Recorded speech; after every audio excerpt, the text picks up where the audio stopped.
Peace be with you. This video is about a remembrance of God, or Dhikr in Arabic, and this is a very important concept because this is what should govern our lives. Being acutely aware of God at every decision point in our lives is very necessary in order for us to make right decisions. If we are not aware of God when we are faced with temptation or some other trial, then it's very, very easy not to even consider not doing something, right? If you are alone and you're considering doing something stupid, if you don't have dhikr, if you don't remember God at that point, then it's very, very easy to do something stupid because you think nobody is watching you, but God is. And that is dhikr. That is why dhikr is necessary. That is why remembrance of God is necessary. So when you're all alone, when you think nobody's watching, this is when that comes into play, because God is watching. To that effect, God gives us a tool, and that tool is salah and prayer, right? We are supposed to pray in order to remember God. This is, for example, in the 20th chapter of the Quran, verse 14, when God talks to Musa alayhi salam, or Moses, peace be upon him, he tells him why he should keep up prayer. And God tells him, "Surely I am God, there is no God but I, therefore serve me and keep up prayer for my remembrance," for dhikr.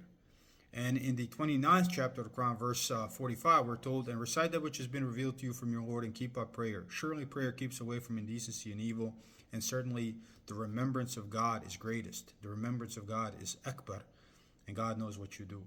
So the greatest purpose of prayer is remembrance of God.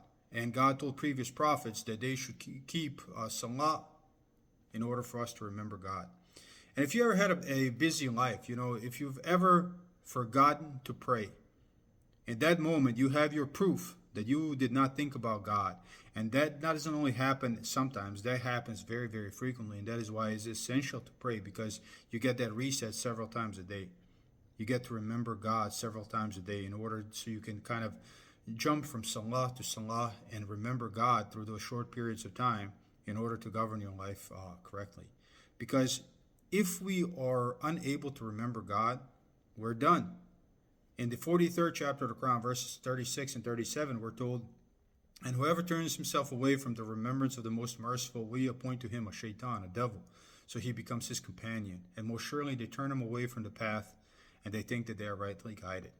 So if we turn away from dhikr, from remembrance of God, or from prayer, which is the tool, if you stop using the tool, then you're not going to achieve the goal. So if you turn away from prayer, you turn away from dhikr, and you are going to be astray without even knowing it, and your destruction is guaranteed.